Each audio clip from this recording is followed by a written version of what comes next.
confused on where we are. But I am going to talk about a subject sort of in relation to where we are in Exodus. And the subject for today is where is Jesus in the Old Testament? Okay, so we've been talking about the Exodus, and we've been talking about, really before then we talked about Genesis, and now we're in Exodus. We're getting close to the end of Exodus. And the question is, where is Jesus in all of this? Can we see Jesus in the Old Testament? Can we see Jesus where we're reading in the Old Testament?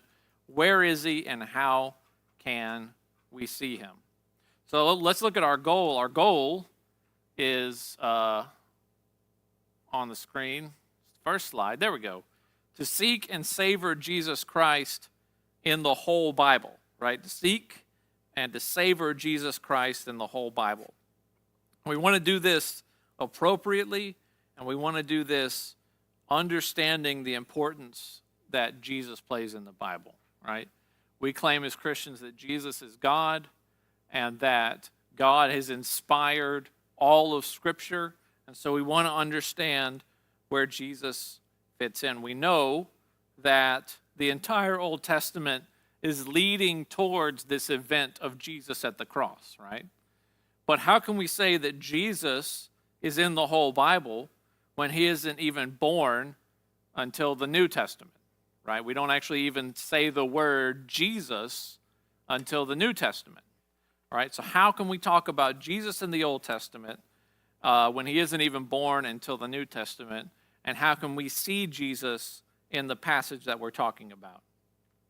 So let's look at what does Jesus, let's fast forward to the New Testament, what does Jesus say about himself in regards to the Old Testament? So let's look at Luke chapter 24, verse 30, okay?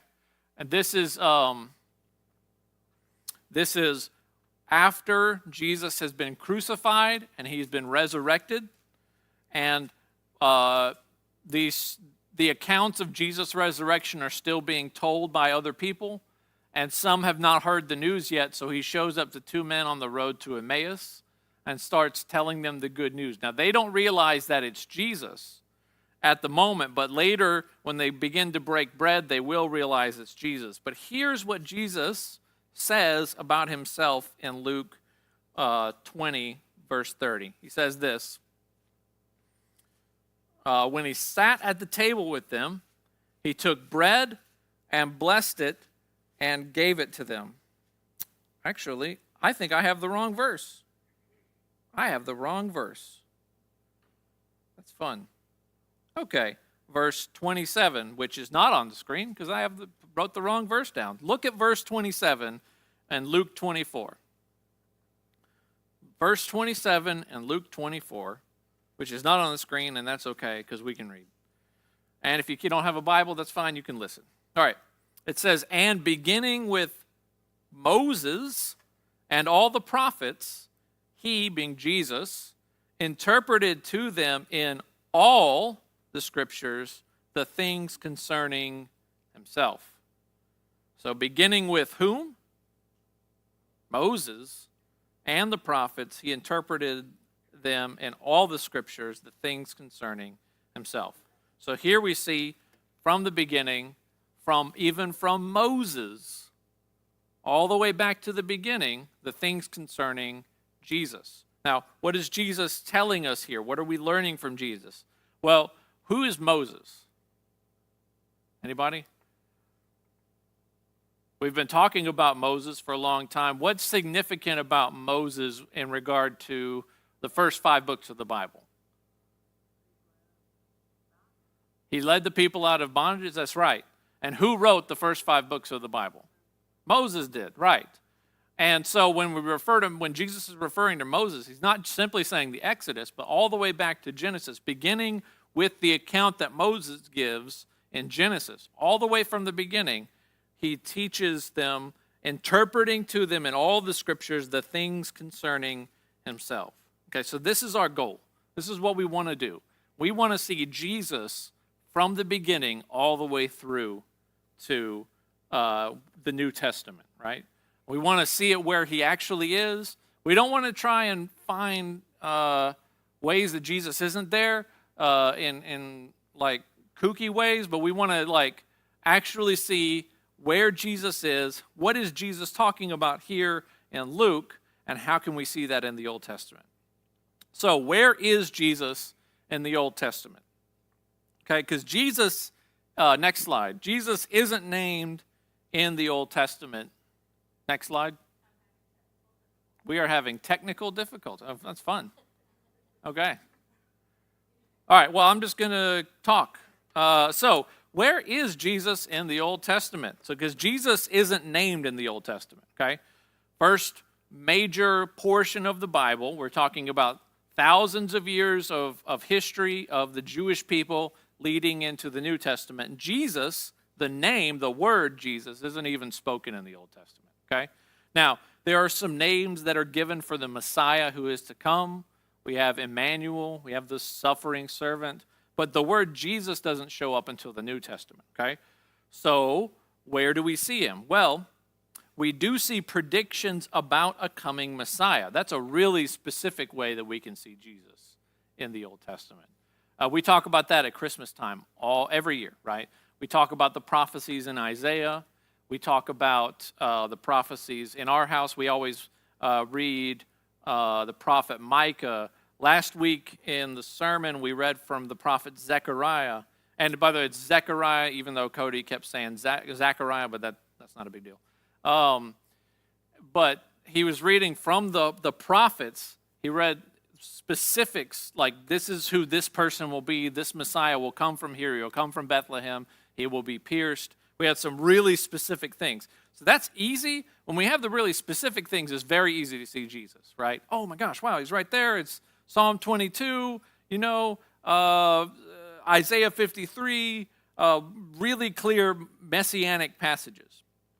But there's other ways that Jesus is in the text as well.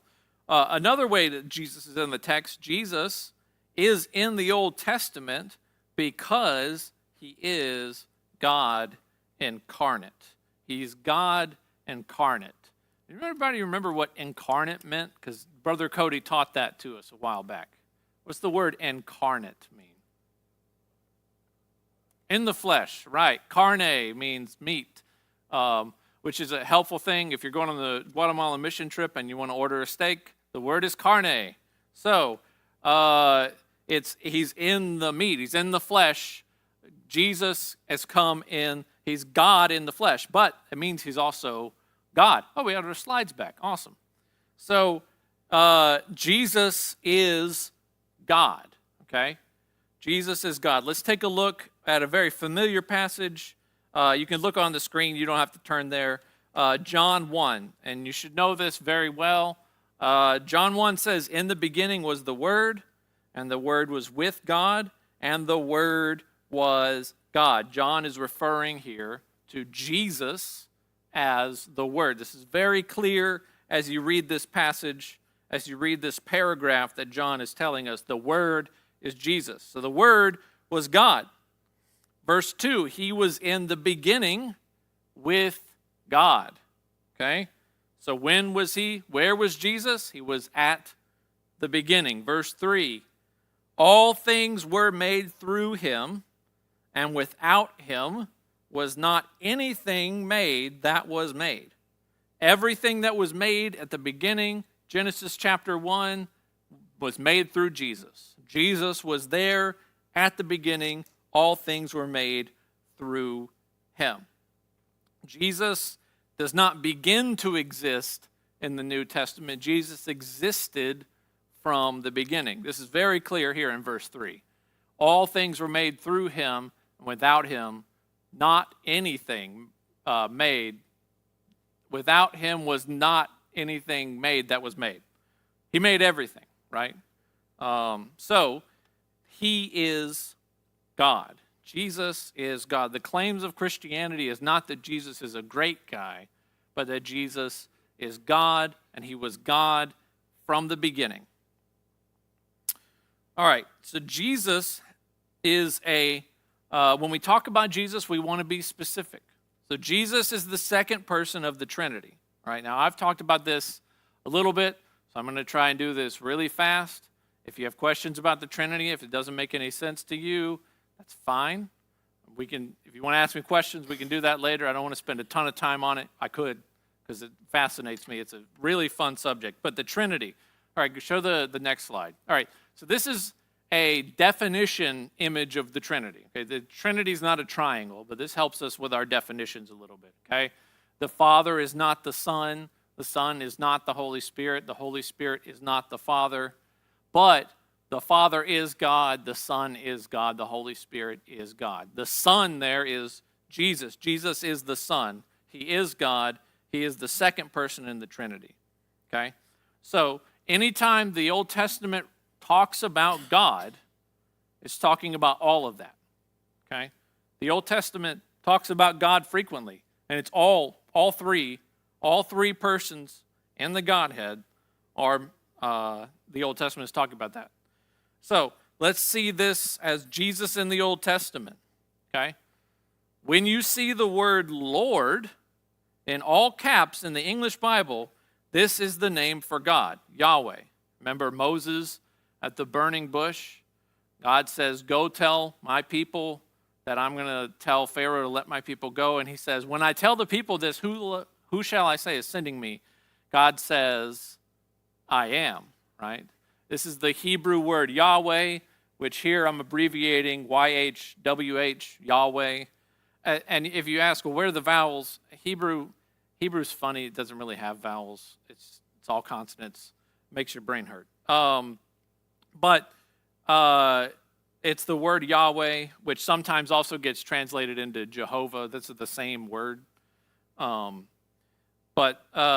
when you see the word Lord in all caps in the Old Testament, and when it's all caps, you know it's that specific name for God. Sometimes it's just a word God, like a God, or sometimes it's Lord in just like a sense of just someone who's above you. But when it's Lord in all caps in English, that's the specific name for God.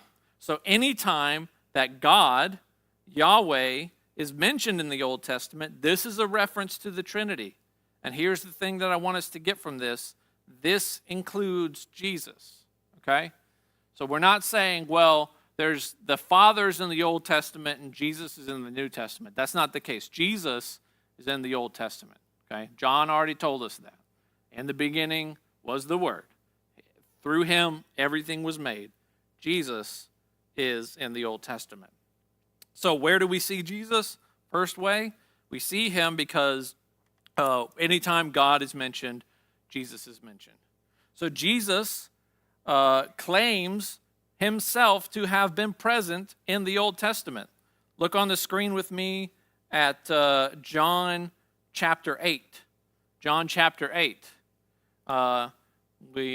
We've been preaching through John. We saw this a lot earlier. I don't even know if I was a member at this church when we were preaching through John chapter 8. It's been a while.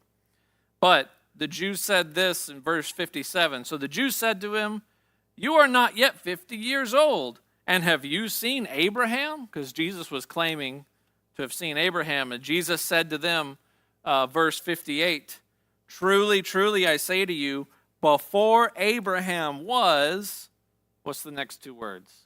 "I am." Look at what he's doing there. He's using the Old Testament name for God and calling himself God. Before Abraham was even born, Jesus was there. And also, Jesus is the very God, very Yahweh, I am, in the Old Testament. So, the first way we see Jesus, he's in the Old Testament because he's God. Anytime that the Bible refers to God, they're referring to Jesus. All right, second way we're going to see Jesus in the Old Testament is Old Testament expectations of the coming of Jesus. Old Testament expectations of Jesus. Next slide. That's okay. Old Testament expectations of Jesus. Expectation is a really great word to help us see what the text is doing, okay? The text is expecting Jesus, okay? Imagine you're at a surprise party. Anybody ever thrown a surprise party for somebody? Nobody? Now that's surprising. So but you've seen it on television probably where someone throws a surprise party for someone. I've actually done it twice, I think. Oh, your kids have done it for you. Were you surprised? Yeah.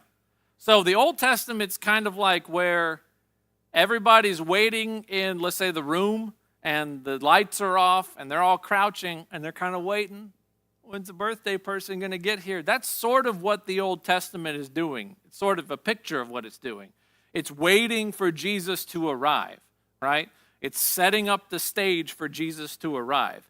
Now, sometimes this waiting can be a really good feeling waiting, like we're waiting for the birthday boy.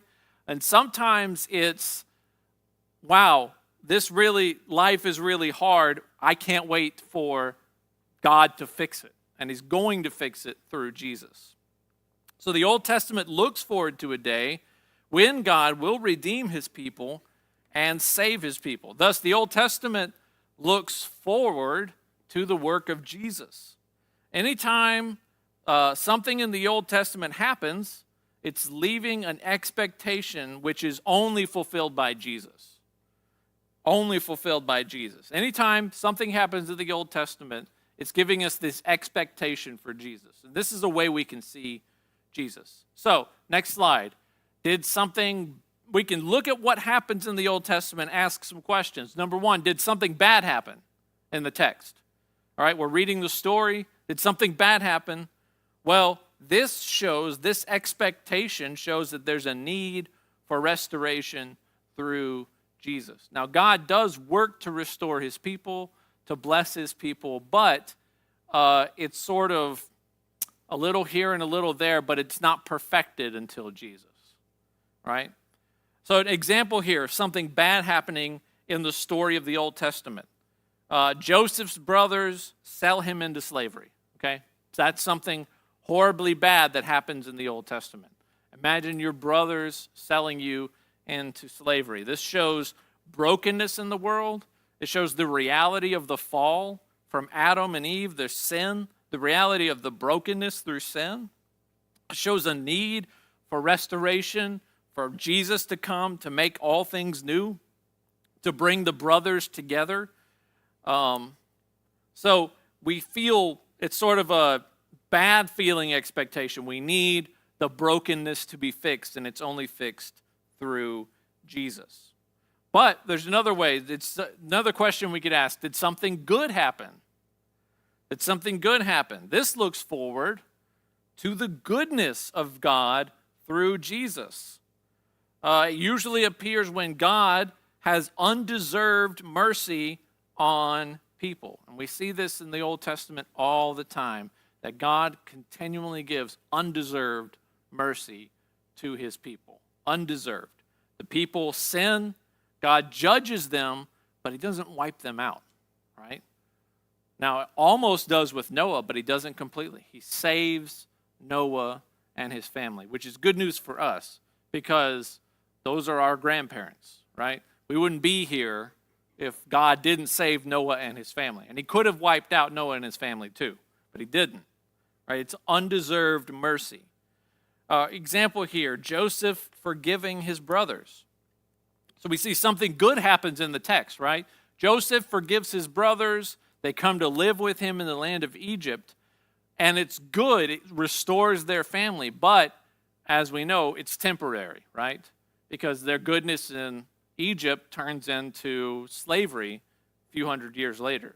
Still marred by sin. It's still incomplete. And the only way that it's complete is through the work of Jesus. So here the expectation leads us to say this is good, and we can expect that God is going to restore his people. Because if God doesn't eventually completely restore his people, completely redeem creation, then the little bit that God blesses here and the undeserved mercy that he gives in the Old Testament doesn't actually matter. So without the work of Jesus to fulfill all of those things, it doesn't actually matter. So those are two questions we can say. Did something bad happen? That gives us a expectation that needs to be fixed. Did something good happen? That's a down payment on what will eventually be the gift of Jesus. So, next slide. Anytime something happens in the Old Testament, it's leaving an expectation which is fulfilled by Jesus. Jesus perfectly fulfills and not erases the Old Testament. He fulfills and he doesn't erase the Old Testament. Look with me at a very key passage for this, Matthew chapter 5. This is in the Sermon on the Mount. If you want to turn there, you can.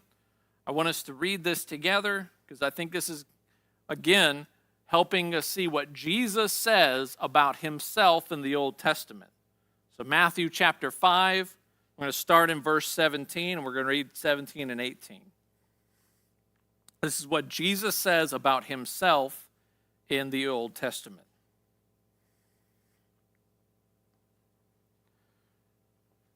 So here's what he says. He says, "Do not think that I have come to abolish the law or the prophets.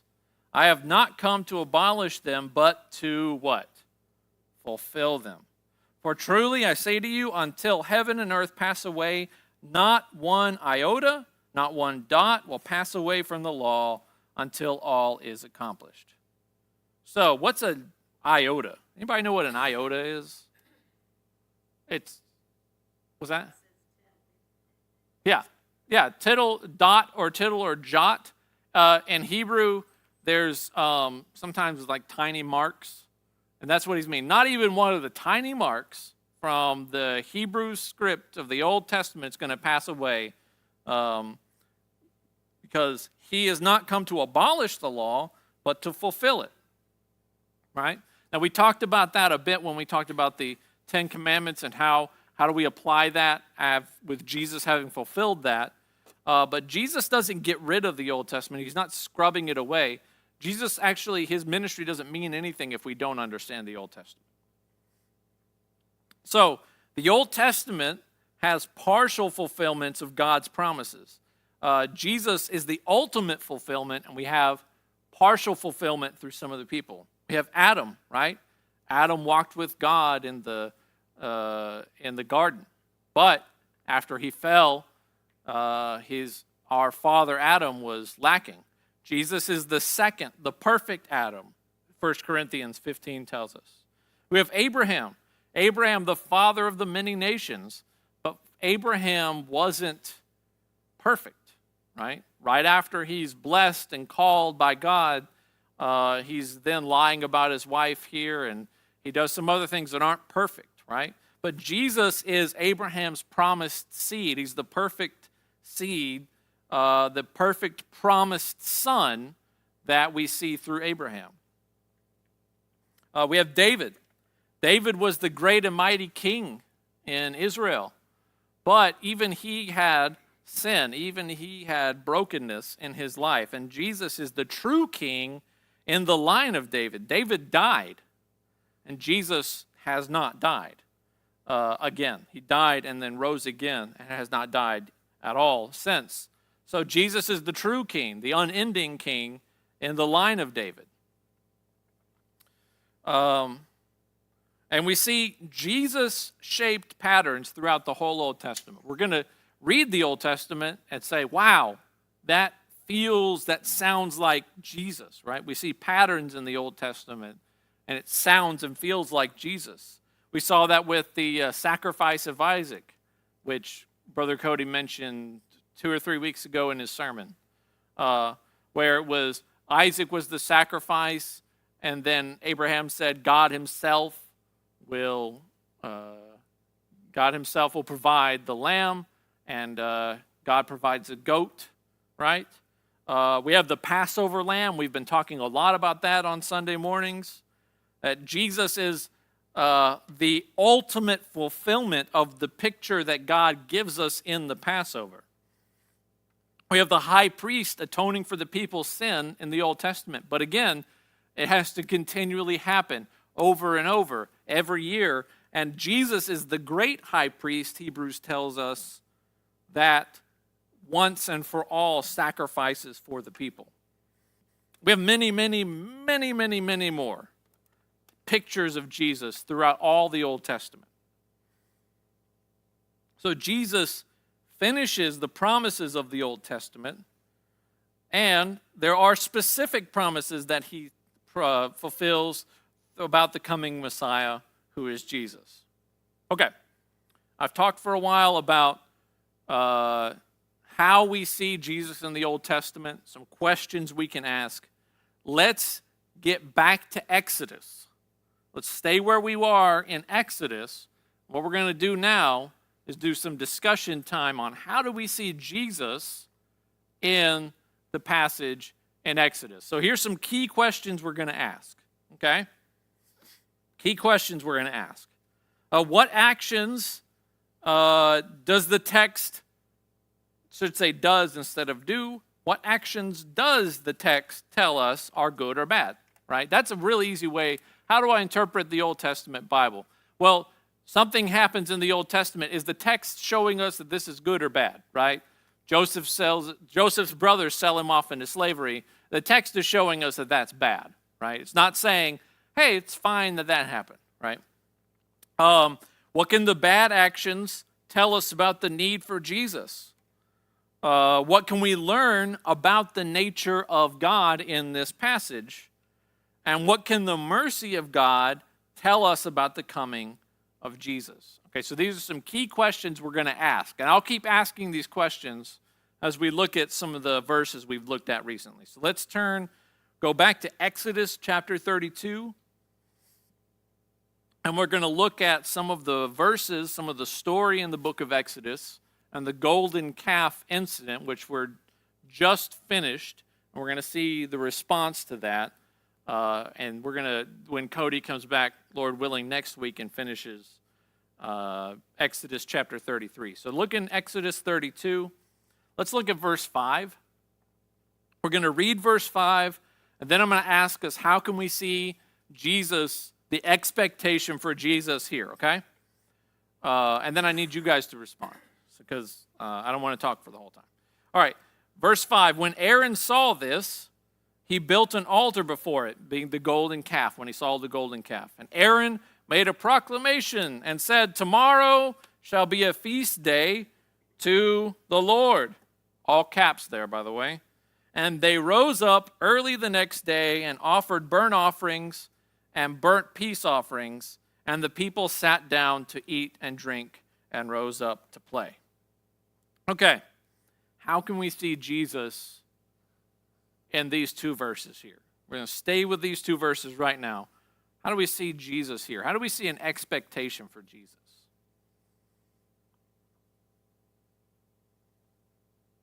And this is the participation part of the class. All right, let me ask this. What actions do the text tell us that are good or bad? What do we see that's good or bad that the people are doing in these verses? Right. They built an altar for the golden calf, and that's a violation of the Ten Commandments that God just gave them, right? So that's clearly bad in the text. And as we've read the whole passage, we saw that they get rebuked for that. They get judged for that. It's a bad thing that happens. So what does that tell us about the need for Jesus in this passage?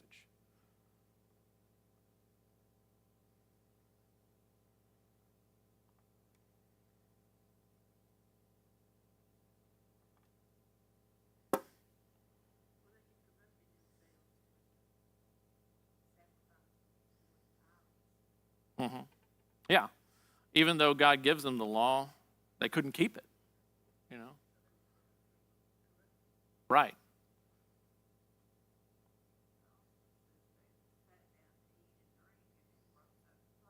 Mm-hmm. More sin. Yeah. It shows just brokenness, right? And when we see brokenness in the Old Testament, we're going to see, that's why we need Jesus, right?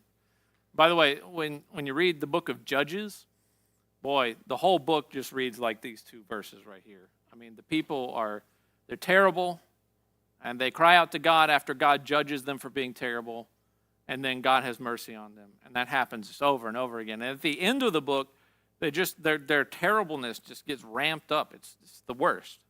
So when we read passages like that, we can say, wow, we need Jesus to come fix us because we're broken people. All right, let's look at verse 30 in chapter 32. Verse 30. Scrolling. Here we go. This is after Moses comes down the mountain. He sees what the people have done. They've seen the golden calf, and he says this. The next day, Moses said to the people, "You have sinned a great sin. Now I will go up to the Lord," all caps. "Perhaps I can make atonement for your sin." Okay, same question. How do we see Jesus in this passage? What reminds you of Jesus here that Moses is doing? Right. He's got to go make a sacrifice for them, right? Yeah.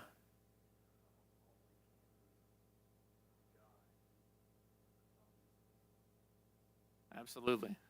Our sin is so great and weighty that we really can't even make atonement for ourselves. That's right. Yeah, he broke the tablets because the people broke the law. It was a picture of what they had done. So what does Moses say that he's going to do for them? Perhaps he can what? What does atonement mean? What does it mean to atone? Make right. Yeah. Maybe I can go to God, see if we can make this right. Okay? No, he doesn't. Because he can speak on behalf of the people, but he's not a perfect representative.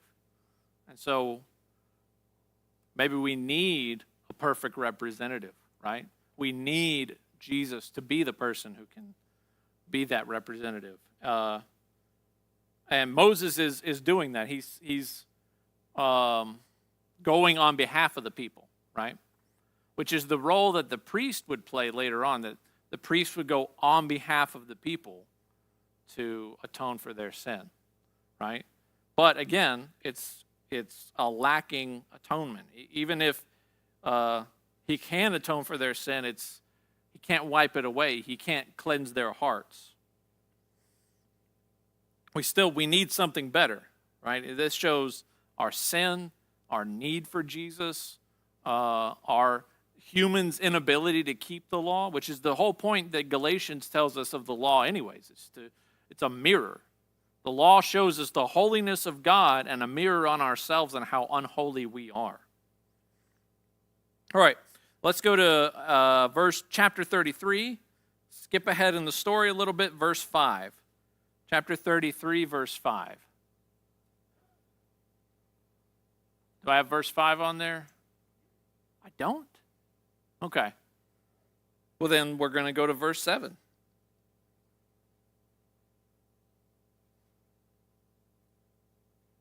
Yeah, verse 7 is what I meant.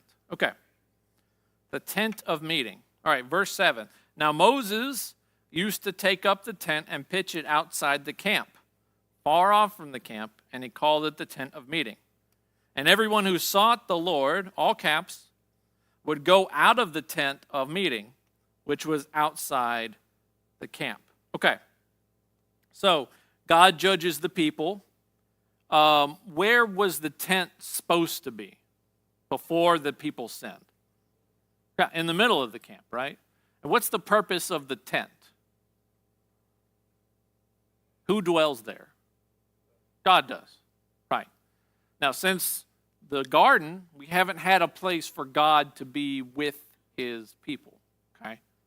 So first here we see a need, right? We need God to be united to his people again. And so we see, how is God being merciful to them at all? Okay, what's one way God's being merciful to them so far? Right. All right. Now, a lot of them did die, but he could have just said, "You're not my people anymore. I'm going to kill all of you." Could be like in the days of Noah, but Instead, he allows them to live. You know, he teaches them a lesson, but allows them to live at the same time. Okay, so has he completely removed his presence from the people? Yeah, not really, because even though the tent's not in the middle of the camp anymore, it's outside the camp, but he's still appearing to Moses there. And then, what is the second part? And everyone who what? Sought the Lord would go to the tent of meeting, which is outside the camp. Which means it wasn't just Moses who could go seek the Lord. There was an invitation that God could still be sought after, right? That God was still available to the people. Now, it's imperfect and it's veiled, right? God is dwelling with his people, but it's veiled. Okay, so how does that help us expect Jesus? Now, a lot of these in this passage, and a lot of the Old Testament, it's we see our sin, we see our need for Jesus, but how does this help us see Jesus and what he accomplishes for us?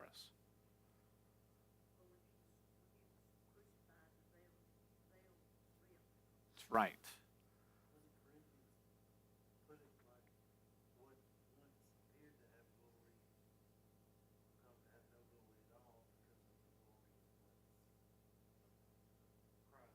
Right.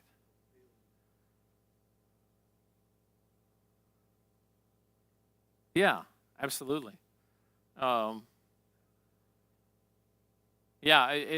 God is dwelling with his people. He hasn't completely drawn from them, but it's not perfect. It's not fully. It's conditional, you know. Now, when does God dwell with his people? What's the first instance of God with us that rings any bells? What word in the Old Testament means God with us? Emmanuel, right. So here, since the fall, God hasn't had a place to dwell with his people. And now he's making a way for that, but it's still imperfect. And the expectation is that God's going to finish that work, right? And God's setting up an expectation, even with the people, that he will make a way for his presence to be with his people, eventually through Emmanuel. And then, now in the church, who do we have living and indwelling in the Christian? That's right, the Holy Spirit. God has made a way through the work of Jesus for God to dwell with his people again. I wanted this to be sort of a helpful reminder of how do we see Jesus even in like weird or negative or bad stories like this. How do we see and feel the need for Jesus and feel what God is working towards even in these passages? And I hope that made some sense. Are there any? Yeah.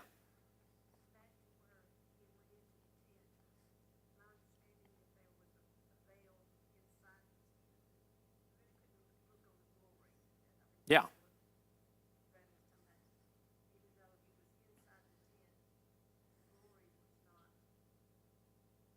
Yeah.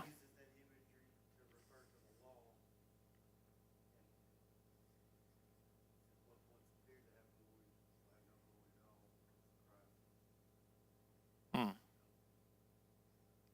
Yeah, and I think that's right. I know the small tent of meeting outside the camp, it doesn't really give us specifics like it gave for the tabernacle. But I mean, the very next. So I didn't skip ahead. I want Cody to talk about the very next thing that's going to happen in this chapter is that Moses is going to ask to see the God's glory, and God's going to say, you can see some of it, but he's going to hide you in the cleft of the rock. So yeah, it's still veiled, right? We don't get the veil torn until Jesus. And so we see the mercy of God and that God is building towards something. We see that all throughout. Like Abraham, God is merciful to call Abraham to be his family, and he's building towards the promised seed of Abraham, but it's not fulfilled for, let's see, Abraham's 2,000 more years, somewhere in that neighborhood. So not perfectly fulfilled in Jesus. We do have small fulfillments. Again, David is a small fulfillment of that. He's a king, but he's not a perfect king. So we don't have that full fulfillment until Jesus. Any questions, concerns, confusions? Anybody want to stick around and talk about the Trinity?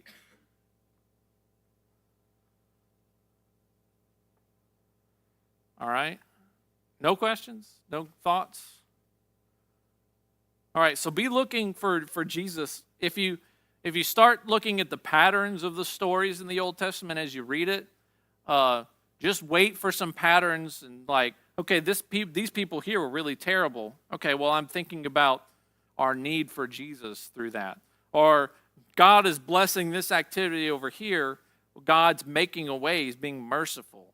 And that's fulfilled in Jesus. So think through that and feel through the passage in that way. And I think that will help us read the Old Testament a little bit better in light of Jesus. Bradley, will you close us in prayer?